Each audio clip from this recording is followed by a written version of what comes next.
Edge Radio Australia.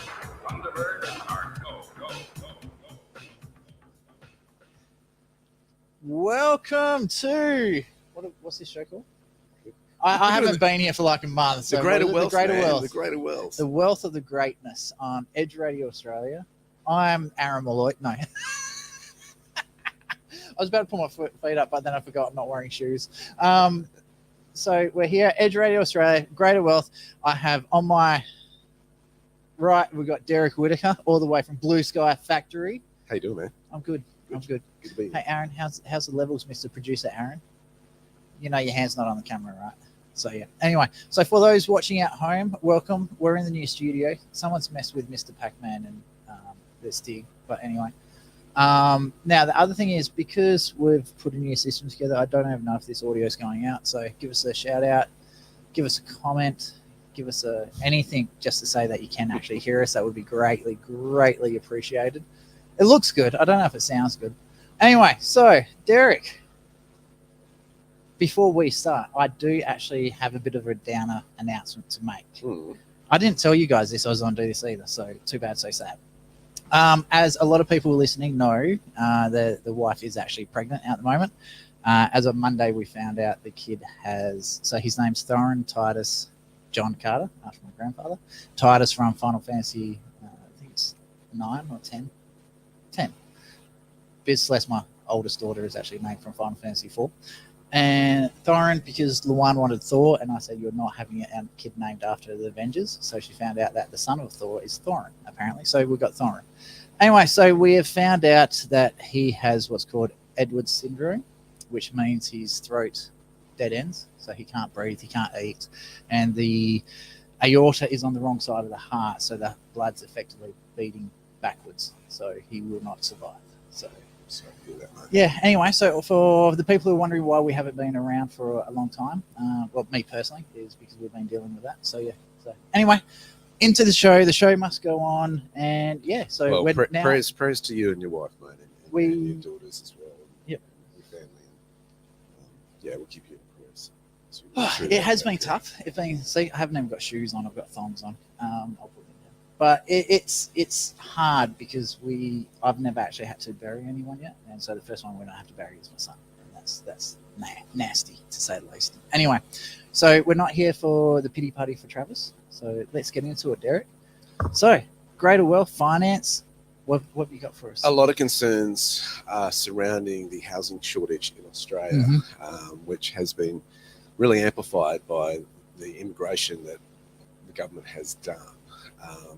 It's a funny one because the government ran the credit card up with the whole COVID experience in terms of that period of years, and now it's got to pay the bill. And to reduce the debt, one way to do that is get more people paying tax. So you open up the doors for immigration, and that is also hoped to stimulate the economy at the same time. Trouble is, there's not enough houses to house the amount of people they wanted to bring in. It was like 1.5 million over 2 years or so. And so the building industry is just really, really scrambling to keep up. And keeping that in mind as well, it's difficult if there's any ominous signs in terms of the horizon as to what's going on in the economy. The banks often pull the carpet and the finance back from the building industry. That's kind of the first one to go. And that reduces the circulation of money in the economy, and it makes it difficult to build houses. So it's compounding a problem. They reckon by the end of this financial year, 23-24 financial year, there would be a shortfall of 200,000 new homes in the entire country. And that's a lot of people without a home in this country. Matter of residential completions have long been on the back burner. And they were looking at the states that are best and worse. It seems that South Australia is faring very well. Beg your pardon. Victoria is faring very well. And the Australian Capital Territory, ACT. ACT, 66.7% of homes are more complete than their share of the nation's population. Victoria is at 26.2%. So there's mad scramble to build these houses. And of course, coupling that would be the issues on the back of and this is going back a couple of years because these problems just don't happen overnight, was the supply chains as well. It's getting materials in to actually build the houses and be able to complete them in a timely manner. The places that are worse off, South Australia is not looking good, and also New South Wales. Those are probably the two worst. As I mentioned, in terms of the completions and that, Victoria and the ACT were looking the best. Well, I have to say that kind of plays into the hands, like especially with what happened with the No to the Voice campaign, the Yes to the Voice campaign, and all that. If you have a look at all the people that were saying yes, it was really, really focused within the major cities, and the two arguably the most important cities in Australia is Melbourne and also the ACT. So obviously we've got Canberra there.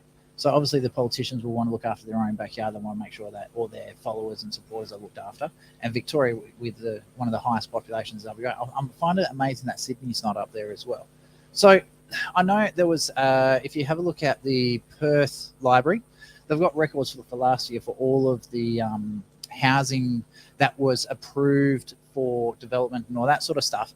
I found it amazing that only 31,000 houses were approved for construction, but yet the stats were that 81,000's worth of houses were people migrating into WA.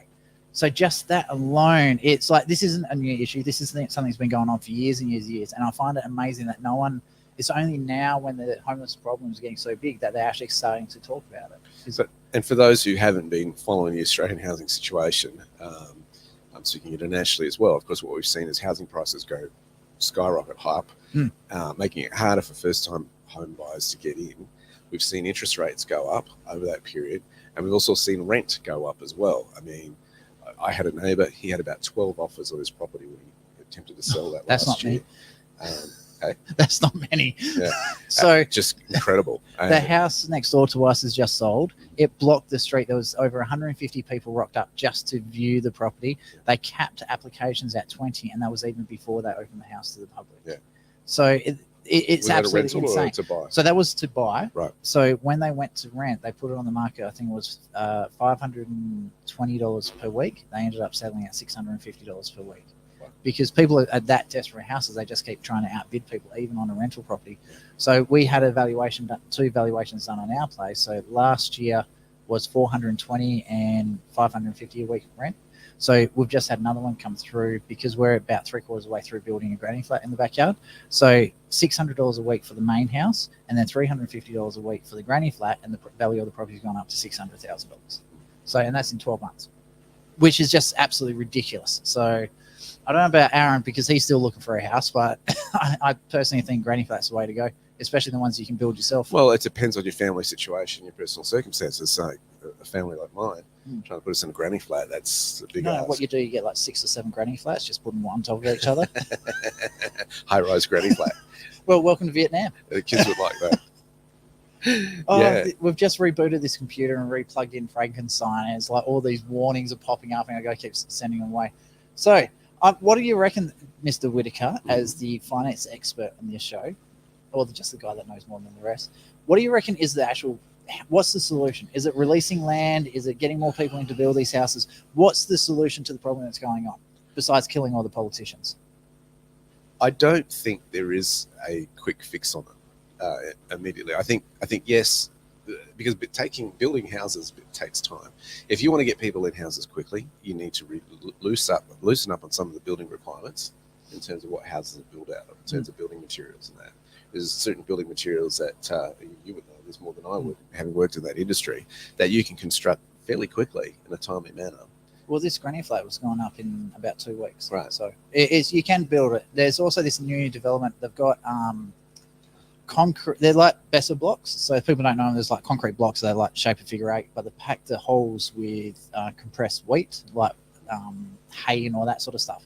And so what's happening is literally it's Lego blocks, and you just pick them up, clip them in, and they actually clip in together. They're engineered spec. They do it in England at the moment, and you can legitimately build a house overnight. Yeah, like all your walls and everything done. So it's insane. I think Australians are concerned. There's a few things, the repercussions of doing something like that, though, and that's one. What happens to everyone who owns a house right now? Does their land's values drop because of this? Because then it's a supply and demand issue right now. Secondly, where does that put the banks? who of course have lent mortgages out to these folks, and the valuations are suddenly dropping, they get nervous about that sort of thing. I get into arguments with this one. Not that I'm sympathetic. Or I get that. But it's like when you go to buy a share, should the government guarantee that share prices don't go up? No, they don't. So a house, like your residential home, you don't care whether the value goes up or down because it's your home. But if you're buying investment property and things like that, the government shouldn't be responsible for the value of that house going up and down. So that's a risk you take buying that property. And again, you're buying the house with the rental returns, not the capital gains. I think the other issue for Australians government is that they don't like the idea of, they like everybody on the system. They like everybody on their own sewage. They like everybody on the grid in terms of power bitch slap our and also water, all that sort of stuff. They don't like the independence of others. So I also think they'll come in with the argument of, we've got standards that we want to maintain as far as housing is concerned within Australia. So one thing I really love about Edge is that we actually can interact with people directly online. So obviously people can hear us, which is fantastic. So Gil Bates, it's honestly so frustrating for you to when I wonder how exactly anyone could be happy with how the government have done things over the past at least 15 years. I have to admit, Gil, your grammar on that one was shocking. And he even admitted it himself, so it's all good. So what I think he's trying to say there is it's really, really frustrating for especially the new people into the markets who are trying to buy their house, because think about it, say early 70s. You buy a house 100,000, the bank would let you get in for $5,000 deposit of your income, like your expenditure. I think you could get in less through that in the 70s. You could do better than that in the 70s. Yeah, but your cash flow from earning your job is only using about 10% of what your actual cash flow is. Right. Now it's like up over 50-60% of what you actually earn just to pay for the house where you live in. Yep. So in that regards, I find it I can get why it's frustrating. I just hate the argument where they turn around and say, "Oh, the baby boomers purchased all the houses." No, they didn't. It's like they didn't have to pay for all the welfare. Statistically, I think it's about 80% of people who have an investment property just have one. Yeah, one investment property. So the majority of them are mum and dads who've done okay and either done it as a bit of a tax write-off and got into the whole negative gearing thing 15, 20 years ago. Or that didn't last long. or they wanted to build wealth and they love bricks and mortar and gone down that path as well. So Australians traditionally, yes, have done very well on property and built wealth through property. I used to work in accounting law firm and saw that the majority of wealth building was done in property in Australia. And that's great. That's fantastic. But the game has changed. And it's I think what happened was when interest rates got to a point where people were barely making even, they were neutral in terms of the were negatively geared, and the economy had slowed. They're going, why am I doing this? Why is everybody else profiting and doing well, and I'm the one left holding the bag? And that was when rental properties dropped significantly. Yeah, we're going back 15 years, but you're always going to have ups and downs, and downs, and that was just more of the Australian market countering what the Americans were doing, where they just gave out way too many houses. So just going back to the solution, what do you think the most important thing is to actually fix this issue? Oh boy, I don't have a solution, an easy solution for this. I think we've got to really assess as a nation. I think we need to release more land. I think that's one of the issues we do, but it's where we release that land as well. I think it's important. So I think we've got to think, where can we strategically create more cities within Australia? We're not short of land in this country. No, we've got heaps. We don't have the infrastructure. And so you play a medium or a long-term gain, and I think you've got to do a little bit of both. You've got to have an immediate fix where you start building houses that will be able to house people in a nice way, but it doesn't have to be so over the top in terms of what we've expected so far. I don't want to see what they've done in China, where they've got I think it's like 1 square kilometre, they've got 20,000 people.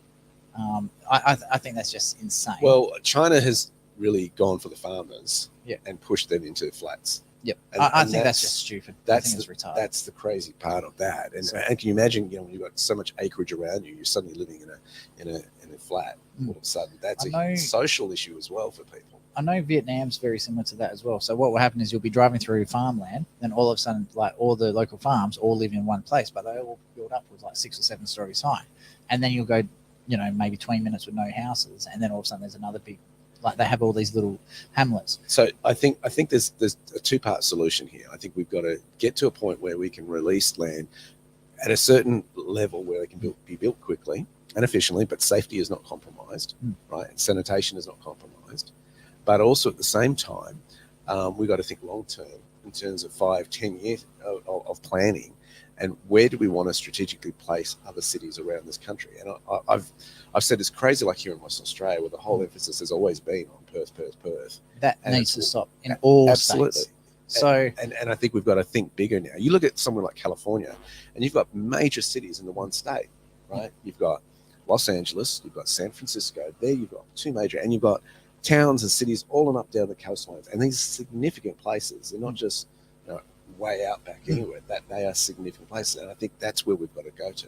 Okay, what I'd like to see is, so if you have a look at the if you graph out where all the big major cities are, sort of like you get all these little hamlets about one day ride by a horse away, so about 2 hours away, and then you'll get another one. So for example, with WA, you've got Perth, obviously, then you've got Lancelin halfway up the coast, and then you've got Geraldton. And you keep going, then you got Carnarvon, and then you keep going. You go through all the different towns upwards. South is you've got Bunbury about 2 hours away, and then you've got Albany going around the corner, and you keep going. Same sort of thing, Albany, Esperance, sort of thing. So what I'd like to see, so for example, Fremantle Harbour, it's on its last legs. We know that's got to be replaced within the next 50 years. I think the planning needs to be for a much greater time period than just 10 years. I think it needs to be 50 years plus. Well, on that, the problem is politicians don't think longer than 3 years. No, they only think in the terms. They only want to win the next election. I think one of the solutions is we need to start building major infrastructure out of the city. So, for example, Fremantle Harbour, it should not be moved down to Kwinana. It shouldn't be moved to Bunbury or Busselton or any of those. It needs to go further north. It needs to go to Geraldton or Karratha. The reasoning being behind that is, obviously, you don't take a whole heap of jobs up there. You don't take a whole heap of the population up there. You don't get the population out of Perth. But we have that many train tracks all through WA. It'd be probably more efficient to bring the ships into Geraldton, load them directly onto the train, then train them down to Midland, and then distribute from there. Because you're taking all the trucks out of the major travel routes. Like South Street down in Fremantle is a nightmare to travel on. So I don't know you want to go as far as Karratha, because that's cyclone prone, and that can cause real shipping issues and hold-ups there. Geraldton is not meant to be cyclone prone, but the last one Zeroja got pretty close. So. But anyway, that's the first thing I'd like to see. I'd like to see the approvals for getting building and utilities like power, water, and all that. A lot of the red tape needs to be removed off that side of things. And also the actual releasing of land needs to be made easier for property developers, because we need houses. People need homes, and it's not happening. And this is a major fuck up from both the Labor and Liberal governments. So I just don't understand how either of them, especially because we've got the WA state election. I think it's less than 12 months now. Well, let me ask you on the political side. It was a federal decision to allow these migrants in? Correct. Okay, and it's a state issue to be able to provide housing and infrastructure. Yeah, the releasing of the land and the approval of land developments is state government. Therein lies the problem, a communication problem between the two. Exactly. So, because if let's say we've got a Liberal government in, but a Labor state government, Labor just freezes the approvals, jacks up the homeless issue, and then blame Liberal for it because they're allowing too many people in. I think politicians in their entirety needs to stop this blame game and just start getting shit done. Like it's beyond a joke now. So we do have another comment here from Gil. Let's see what we got now. My eyesight is terrible, so I need to blow it up bigger. First home buyers and the other John Howard incentives were a terrible thing. Absolutely. So for the people who don't know, first home owners grant was free money. All the developers did is jacked up the cost of the houses by $10,000. It's the old property trick that the government does to try to stimulate the economy in Australia. Yeah, it's false growth.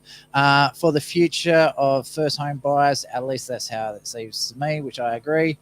Personally, I think all those the stamp duty side of things, I actually support not first home owners not paying their stamp duty.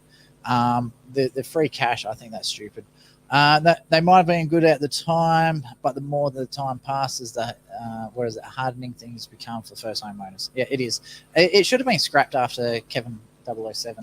Well, I think we've got to think. I think we've highlighted the issue. We've got to think longer term, and I think we've got to be able to create a situation where that infrastructure can go in 5-10 years, as you highlighted, even 20 years in some situations, where that planning goes in and goes ahead. and the community is behind it as well and understands why it's necessary. Yeah. And there's consultation in the process. Obviously, every politician wants to take kudos for the idea. Okay, that's fine, but it shouldn't be so election dependent if Australia is going to progress and keep up with the rest of the world. So the other thing I'd like to see, especially from the private sector, not so much from the government and stuff like that, I think private property investors need to take a hand in this one. Just because you can charge $700 a week for an investment, I think pushing it to its absolute limit and preying on people like, have a look at what's going on Coles and Woolworths at the moment. They're price gouging for all it's worth. I think a lot of property investors are doing the same thing as well, especially the major investment firms. Real estate agents are charging an absolute arm and a leg for their management fees, everything that's associated for property settlements at the moment, property developments, strata title fees, all that is just insanely expensive as well. And that's just doing its thing to jack up the prices. I'd like to see private investors actually step in and go, you know what? Yeah, I could probably charge $650 for this house, but you know what? I'm going to charge $630. Like, it doesn't have to be a lot. Just start actively toning down the prices a bit, because what I found with our 2 properties in Geraldton, yeah, we could get $350 a week for them, but we're only charging $250 a week, and because I wanted the tenants to keep paying the rent, and if it was a viable amount of rent that they could pay, we were more likely to get it every week. So when I found if I did overcharge or charge what the market was saying, I might get it this week, and then I might get it on week 3 of the month, or then they'll go 2 weeks and I have to start threatening them with like eviction notice and all that sort of stuff. It was just easier to drop the price. And it didn't have to be a lot, 2-3%. And it just made the rent came in more regularly. I didn't have to use a real estate agent, so I saved money on the real estate agent side of things. And I ended up picking up 2 absolutely amazing tenants that were always communicating with me, telling me what's going on, and it was just great. So I'm actually really, really sad that we're selling the properties in Geraldton, but with what's going on with the family, we've got to reassess what we're doing. So Sure. Anyway, let's see. We got Edge Radio. Oh, no, that's just a comment about sound. All good. So I can see bricks. I always love it when you have bricks on your laptop.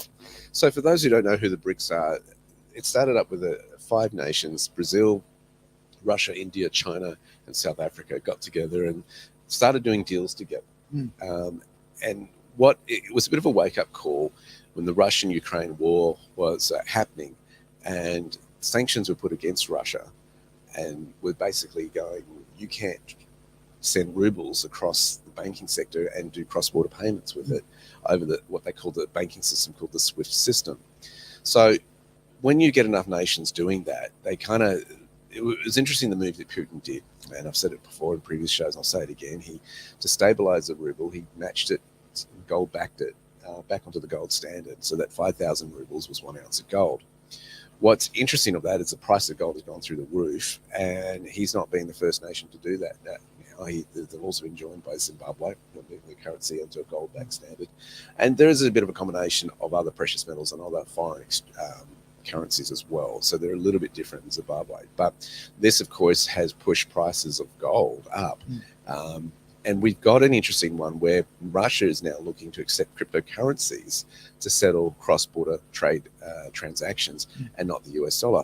Well, the obvious thing about that is it can't receive the US dollar. So it's got to get and move money back and forth. It was interesting. I was talking to some people who have connections with Russia in terms of family and friends and this sort of stuff, and they're trying to support them and give them money, and they've had to come up with very creative ways to do that because nobody will let them send money to those accounts in Russia. How to get around that? Well, Russia is leading the charge here by doing cryptocurrency. The Bank of Russia announced earlier this month that it will push cryptocurrency payments with other countries for trade settlements. Now, this is really fascinating because one, you're looking at the US dollar being weakened by that and the trust in that. 2, you've got many nations now joining BRICS, not just these 5 nations, but others wanting to join them, and they're wanting to set up their own bank. So it's obvious that they're probably going to be pushing for this kind of technology moving forward. 3, there are some certain problems with cryptocurrency that are being resolved and solved. It takes time to get all the paperwork in place. With the amount of compliance you can imagine, if banks start going, yeah, okay, we'll allow cryptocurrency to be used, there's a lot of compliance they've got to fit under in that. The issues, 2 problems that have been traditional with cryptocurrency is, of course, the volatility of cryptocurrency. So you can imagine if you're trying to transmit $20 billion worth of payment for some good that another country has delivered in your country, or even smaller than that. Let's just call it 5 billion, and then a cryptocurrency has a drawdown of 20% while you're about to do that. That causes huge problems in terms of agreeing on the price that you're actually transacting at. So that's been a big issue that they've got to overcome, and also liquidity as well, because liquidity leads to that volatility. The less liquidity there is in the market, the more you're going to get those huge price drops and rises, which leads to that. So there are some solutions that I've been researching that are emerging on the blockchain for that. But it's fascinating that Russia, out of necessity, is leading the charge down that path. I think Ethereum is going to take a massive boost in this one, but I think what's going to happen. It's actually going to have a stabilizing effect, because if Russia as a whole starts trading on Ethereum, I'm just going to pull this one out of the air because that's the one where it started. Wouldn't that increase more liquidity? Because if they're starting to pay in Ethereum, well, Ethereum. Okay, first of all, the burn factor on Ethereum is high. It costs a lot to actually, what do they call it, steam or something like that. Whatever. I'm not a nerd in that area, but it is not. You know what? We should get Brandon to address this one on tomorrow's show. So Aaron, Aaron's here in the room. He's just there. He's turned his mic off so he can play with his phone. So what time's Brandon's show tomorrow? It is at 1 p.m. actually, the Crypto Hour of Power. Yeah. So why don't we see if we can get Brandon to touch on base on this one tomorrow? Yeah, fantastic. Absolutely. I think I saw him earlier today. He's in here. So what's his website? I'll just chuck in the chat. It's orangebrickroad.com. So what I'm saying in short is Ethereum the solution here? Is Russia like to go to Ethereum? I don't know. I don't know that that's actually a solution that would resolve that. You've got to look at, as I said, liquidity. Now, liquidity is often based by supply and demand. Okay. Now, you've got a coin like Bitcoin where there's only a limited supply, but they're not producing more Bitcoins. A lot of them have been lost in crypto wallet codes that people don't remember anymore. Guilty. Hard drives that have been thrown out. So that's an issue in terms of those computers. But so you've got that. So you've got to look at a coin that can maintain that liquidity. Now, this is why, from an investment point of view, people who got in early on Bitcoin have done so well, because the supply has been limited. People have seen the idea, it's caught on, it's gained mainstream acceptance now. You've got the ETF, the SEC approved, with BlackRock producing that. So big money's poured into it. It's boosted the price. And of course, we're coming off the crypto halving that just happened the other day. So you've got those kind of things playing into all of this. When it comes to international stuff, though, it's a bigger game, and I think the game. I don't know that it will change. The crypto market has a solution for it. Yeah. It's going to be interesting how they get all the compliance organized for that, and the acceptance and adoption of that. I wonder, because at the moment you could argue that Bitcoin, Ethereum, all of them, even the Dogecoin, which is a bit of a joke coin, there's nothing to really back it up. It's just the faith in what the coin actually is and the limitation of what they are. It's a meme coin, yeah. Yeah. So I wonder if let's say Russia turns around, will create an international acceptable cryptocurrency, which is backed, farmland, gold, precious commodities, things like that, as a way to counter it, to stabilize the fluctuation in the values. I think there is already a coin out there that does that, and they've been pushing for that. They have been, as I said, going through a lot of the paperwork on that adoption, and they've also had legal challenges that they've had to pass, and that is, it's interesting because they've won their legal challenges, right? Which kind of says that we accept and endorse what you're doing. So, I don't think anybody can create a cryptocurrency. So it's basically the acceptance of it in terms of, hey, this is something that is solving real world issues, as opposed to just being a meme coin. I'm guessing that Gil's got a few. I'm looking at some of these comments here from Gil. I'm guessing he's got a bit of a crypto stash going on. Personally, I see Ethereum and Bitcoins, because as much as I love cash and as much as I hope it sticks around, I just can't see there being enough of a pushback from the general everyday people to stop the centralized digital currency. So I see crypto Bitcoin, Ethereum, Dogecoin, all those sort of coins as the new digital cash. Because yes, some of them can be traced, but there's a lot that can't be traced. And I think that's people have to start understanding that this is a paradigm shift. Everything is going to digital, so you need to find the digital equivalent of what the cash is going to be. What I think is what I can envision. This is what I probably see rolling out is that the governments, the banks, then decide which crypto they're going to go with.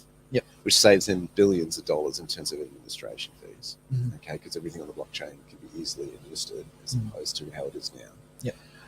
Then they'll probably go to the point where let us be the custodians, and they'll basically have their own wallets, which are authorized by government to be the custodian of other people's money. I think that's where I get concerned. Yeah. So having those, like you're being in control of your own wallet, I think that is where people need to start understanding how the crypto and how to stay anonymous online. I think that's where people need to go. Well, there's centralized and there's decentralized, okay? And you can still have your own crypto wallet, even if you're using what we call a centralized exchange. When you go decentralized, that's when the regulatory, especially the ATO, start asking a lot of questions because they can't control it. Yep. And it's because it's programmed that way. And so those are the challenges ahead that are there for that space. It's exciting. I also think that there is a solution from my research that there's a crypto coin that if a government wants to issue a CBDC, they can. If they don't, they want to have it in some other fiat currency or some other cryptocurrency, whatever fiat or whatever currency people want to use, there's also a solution for that as well. So let's say that, I wanted to pay you and I had to pay you in Australian dollars and you wanted to receive it in US dollars. There would be a solution for that. So yeah, just looking at the Gill again, I think he's a massive crypto fan. If you got paid in crypto, I don't need a bank. And what's this newest one in? Let's make this big so I can actually read it. The ATO are out of control, and when I start my dictatorship, that will be the second up against the wall. It's interesting that those comments being made because there's a lot of ill feeling against the IRS at the moment in the United States, and you can understand why when the current so-called Biden administration was arming them with handguns, a lot of the IRS agents. You've also had other independent journalists go undercover and speak to people who work for the IRS and hear what the practice is within their ranks. Oh, it's shocking. In terms of intimidating people and just picking on people at will. So I've just gone and typed the IRS into the chat, and I'm going to put this up so everyone else can see. Come here, come here, come here. There it is. You do know what the IRS stands for, right? Internal Revenue. It's their money. It's like justice. It's just us. No one else is allowed to have it. It's just us. So I think there is some interesting stuff going in that space. Americans are looking at the legalities of the IRS and questioning it, whether it's a body that is there. And you've had that circulating for a while. Wasn't America created because of a tax problem? Yeah. Yeah. So this is one thing I love about America. The Boston Tea Party was they've got absolutely no problems going, right, the government are wankers, you're effed, let's go to war. Yeah. So I hate to say it, I think it's, as much as people love Trump and all that sort of stuff, I don't think one man can actually save you. I think it's actually time for a revolution. Well, I think there is a revolution going on, and we're certainly in an information war that's been going on, and I don't think a lot of people have realized that to get the truth out versus censorship. I know you guys are all over that. We've also got to look at the whole thing in terms of how much in history taxation has been reasons to go to war, not just with the American Revolution, but the whole fact that Jesus Christ was born in Bethlehem was a taxation issue. The Romans were imposing usury on them, and they wanted to do also a census at the same time. So tax has a huge play on history. So just so I'm clear, Jesus was a tax deduction. No, Jesus was born in Bethlehem because the Roman Empire insisted everybody go back to their hometowns. It impacted where Christ was actually born. Oh, wow. So this is the power of taxation, guys. Okay, hang on. If you think, and historically that's significant because what do we have? We have BC before Christ. Yeah. In terms of our linear time. One moment. Josh, AD. I have to say, welcome to the stream. Long time no chat. Josh is a long time listener. You'll just have to listen to the replay at the start of it. There was a bit of news for you as well at the start, so I'll let you go watch that one later. Again, for the people listening online, you can go to YouTube, just put in Edge Radio Australia, and click on the live tab. All our live videos are all in there. You can go to our Facebook page, which is Edge Radio Australia, all one word on Facebook, or if you're watching it there now. And I'm pretty sure it also gets put in to Twitch, which is through my channel, and Instagram. I think Facebook automatically puts it onto Instagram as well. So anyway, sorry, some self promotion. So yes, so I cannot believe that Bethlehem. So was it Mary or Joseph? I That was think it was Joseph. Yeah, it would have gone with the father. Okay, so I that's hilarious. Sorry, I think that's. I'm just drinking coffee here. Yeah, That's taxation we see it in history play out so many times. So you think taxation's boring, but it's actually people have gone to war and shed blood over taxation. It is boring, but it's one of those things. I always say it frustrates me when people don't pay attention to politics, because your tax rate, what couch you sit on in the studios, what car you drive, where you go to school, what your kids do, absolutely everything in your life is all determined by the politicians. How much the cost of fuel is to put it Yep. in your tank. And what car you're allowed to buy, because if they turn around and go, right, everyone's going to have an electric vehicle, you're screwed, because there won't be any petrol cars out there. So Yeah, this I is don't why think it's people going. I don't think it's need- going to go there, because I don't think it economically will cost the nation too much to do Yeah. that. So, but if they decide it, we have to do it. Well, Or- America's having that problem now, Travis, and look at the problems it's getting it into. Right? I was just going to pipe in from the cheap seats. over It's like here. the voiceover. From the brother of the director of Ghost. No, look, where I'm going to go on this is look at the Labor Party are doing right now, this push towards electric vehicles, and then actually taxing the most popular vehicles on Australian roads, the utes, right? Now, utes are popular in this country, dual cab utes, because people want to actually be able to Picking on my Hilux. yeah, you want a tax deduction, right, for your family car, right, when you're using it for work and play. You also want to have it for work and for play. And just shows how the working man's party, and I say that with inverted commas on radio, is that the working man's party, the working person's party, that's all about the worker, is actually having a go and taking away the rights of the everyday worker to put them in To an actually electric earn car. money. Yeah, to stop them from earning money, to put them in a car that will not do the job for them. To me, it just shows how out of touch and ridiculous Canberra Well, is. I think Labor's doing everything at the moment on how not to win the next election. Oh, they're just that's very good at it. That's one issue. They've also did the Voice. They Yeah. also did the whole, state level, the Cultural Heritage Act, Oh, and got so many people offside on those. It's like how not to win the next election. Like, I thought Kevin Rudd did a bad job of it, but like this, Albert But- is taking it but to the what- next level. But what I love is this is waking people up, because how many Aussies love the Utes? every Aussie loves his ute. Exactly. So I'm this one is of a those big Aussies. wake up call and go, Mine's well, not why a are they Ute, trying to It's a slow Lux. why are they trying to tax a Ute? Right? Well, because they wake just up. because they are exactly that, wake up, because the reality is they are so asleep to the needs and the desires and the lifestyles of the people that they are paid to represent. And this is the thing they keep forgetting: you are public servants. You are there to serve us. We are not there to serve you. And that we fundamentally need to wake our politicians up, and we can of course do that next year's election, whether it be West Australian election. Believe me, we'll be waking some people up at that Oh, election. that's gonna be fun. It's going to be a lot of fun, and of course at a federal level. And I'm Whenever it gets called, we don't know that yes, one. and I'm So- going to disappear so- out so- of the shot again. I'll just go bring someone into this one. Actually, two people. So we got Josh there. America was built. Hang on, where are we? Again, I've just got to make it big so I can read it. America built their nation paying much less tax than what they're paying now. Same as Australia. Like I remember, Mum's farm down in Denmark. The original owners of that farm were actually gifted the land to clear it for farming. They didn't pay for it. They just said, right, get rid of all these trees. Here's 100 sticks of dynamite. Go blow the trees to smithereens, clear it, make it. And they literally blew up the trees because of Jarrah that hard to cut. So they got, I think it was 168 acres of land for nothing just to clear it. So that was back when the government said, right, we need this, go do it. Whereas, okay, how much money can we make out of this? How many?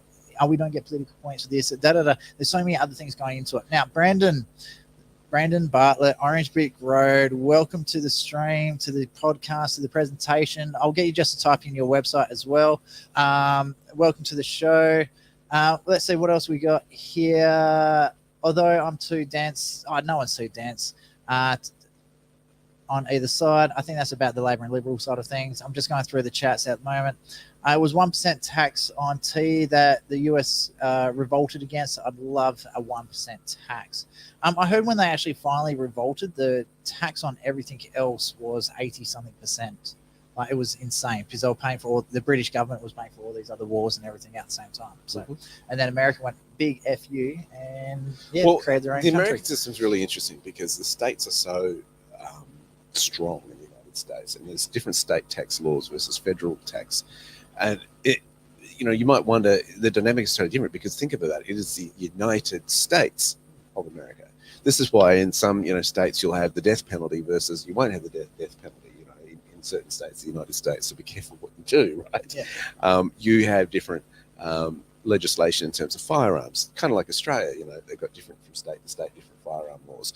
You've got different taxations in terms of property tax. State tax is a very big consideration in terms of property investing in the United States, as opposed to Australia. It's more consideration across the board on a federal level. So those variants make it quite a different dynamic.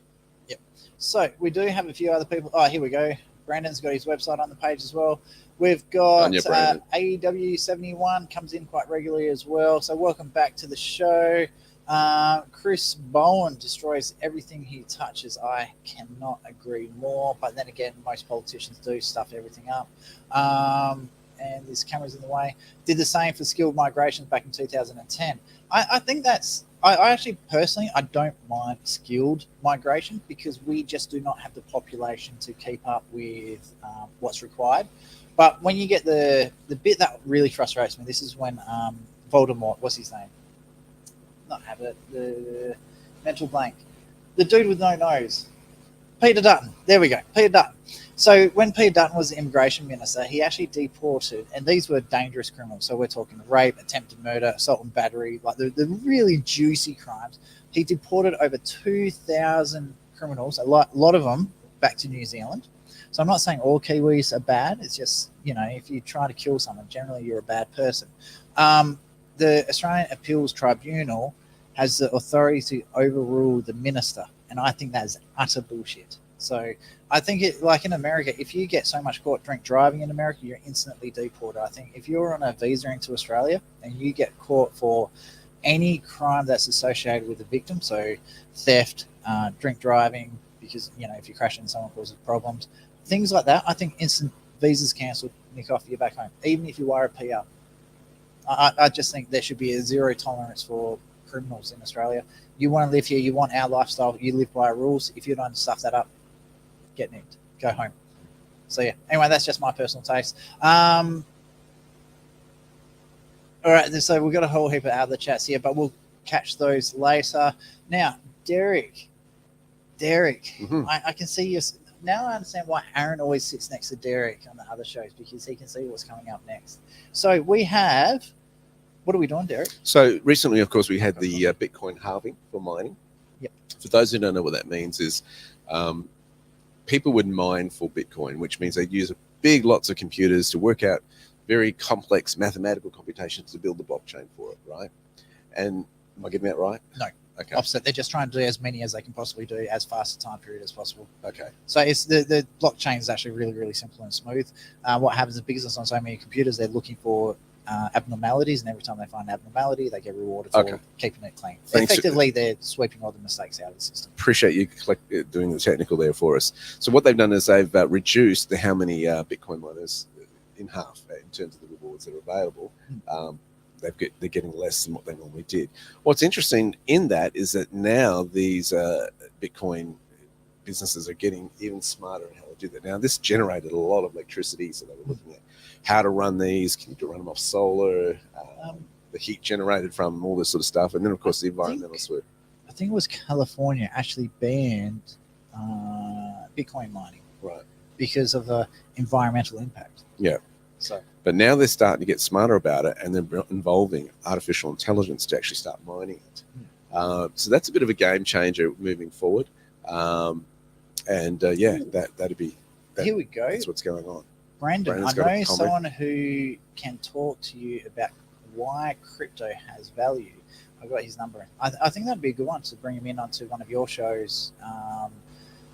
How you feel about bringing them in on the show as well? Absolutely. I think we have to recognize that crypto is not going away.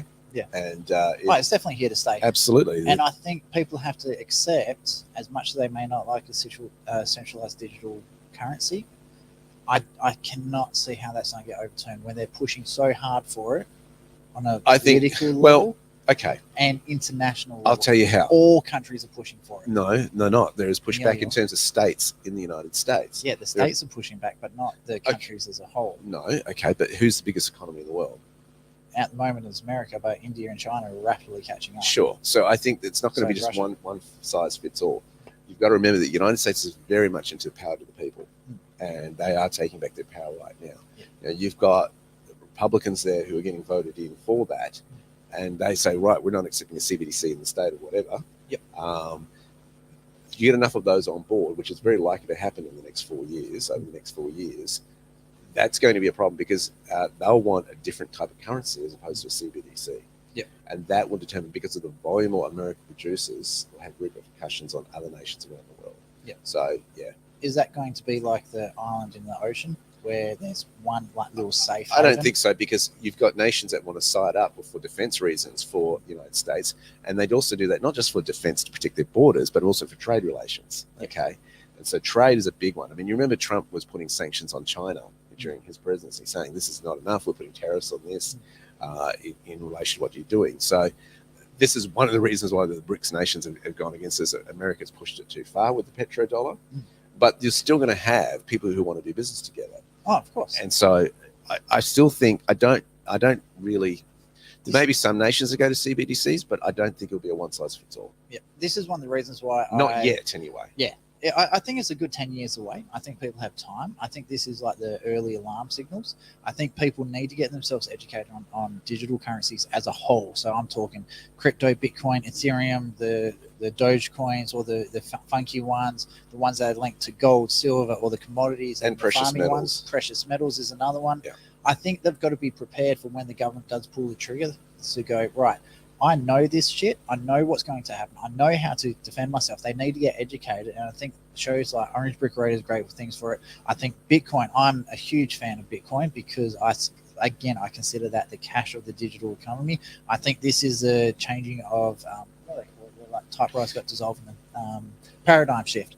I think this is a paradigm shift when it comes to currencies. The Bitcoin thing, well, how long it'll stick around as a popular top dog is questionable, because it's inefficient in terms of it's slow. The technology, It is slow. there is smarter technology now that transmits. You need for countries to do international cross payments, they need something that's very liquid and can do it very efficiently. So you're doing billions of dollars, right? And let's look at it. The foreign exchange market, right, is trillions of dollars a day. Well, You've got to have something that can do that very efficiently. The US dollar to Japanese yen is at 1.3 trillion a day, and that's one crypto pair, Right. currency pair. So it's got to be it.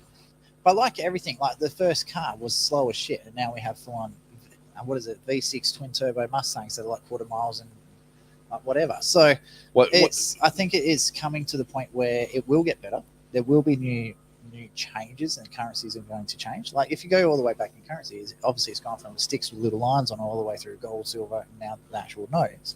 So it will evolve. I think we're still in the early stages. Bitcoin's Now's the time to learn. Bitcoin was the pioneer. Right? Yeah. It's the granddaddy of cryptocurrencies at the Yep. moment. Will it stay top coin? That's what I'm questioning. I don't think so, because I think the other technologies will surpass what it can do. Exactly. So I think And I think you have to be aware of that in that game space. And people need to get themselves educated so they understand what's going on, what's coming. Otherwise, they're going to end up like Kodak with like photo paper. Like, come on, when was the last time anyone purchased photo paper or a photo reel? So it's just one of those things. And just to be clear for the people that might be saying, "Oh, he supports central digital currencies." No, I'm just being realistic. I think there's too much motion and movement from the government. I can't see. Governments will do what's going to bring them prosperity to them as politicians and also to their land. Okay. Yeah. So if it is profitable to do that, or if it's not profitable to do that, and I think a lot of that is dictated. So I'm saying watch the United States. It's the giant of them all. Okay. And that's why I think art sales, especially the really stupid ones like, oh, here's a bit of mud, throw it on the wall. Oh, $55 million. I think that's one of the reasons why laundering a lot of money through art. So when the currency does change, they're able to grab it. And that's my conspiracy for today. Gonna finish on that note. Okay. It was a boomerang. You didn't expect that one, did That you? was one from left field. Okay, cool. All right, so Josh has a few more comments here. Let's see. Bitcoin has issues with scale. Yep, speed and too much transparency on transactions. Absolutely agree with that one. But I hate to say it's the most stable one we've got, especially if you want to say cash. What about Chainlink for cross-chain operability? So I have to say Josh is really up to date with his Bitcoin side of things. He teaches me a lot, and that was AW71, and also we have a smart contract on the Ethernet Ethereum network. Sorry, I keep calling it Ethernet, but that's the internet connection. So Ethereum. sorry, I love my computer techno shit. So I think that we've got. I think we're literally at the start of a paradigm shift. I think this is like Henry Ford bringing out the construction mobile lines. You can have any car you want in any color as long as it's black.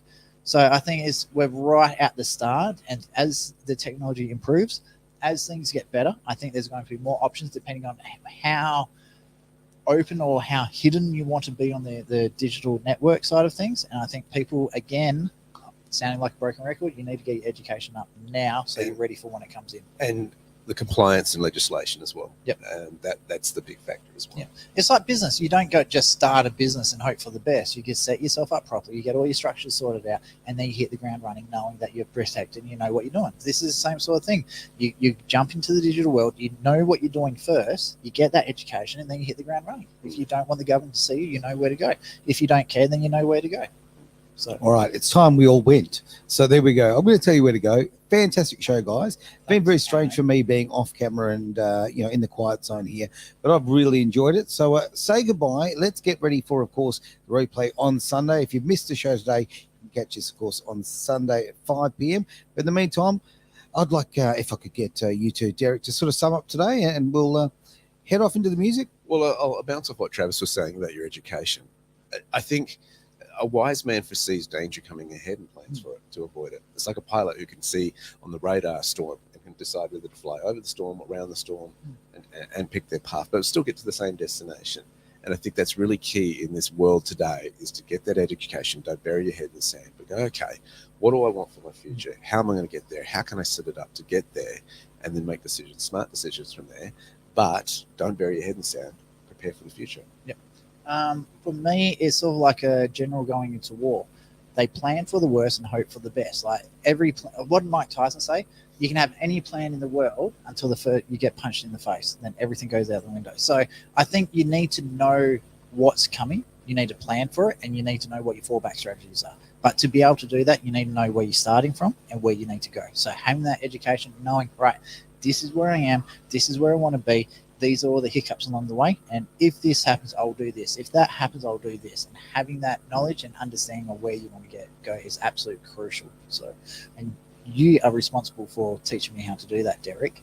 The worst thing I ever was the best and the worst thing. He corrupted me when I did his course, and I understood how I spoiled you shit for the government life. is. Spoiled you for life and showed you what. That's what, one what's way actually to going on. call it. Yeah. And on that bombshell, it's the end of the show. Thank you very much, gentlemen. We're going to take off with a little bit of an excess because, quite frankly, I think you both got the little devil inside in the nicest possible way. Thank you for being part of the Greater Wealth here on Edge Radio Australia.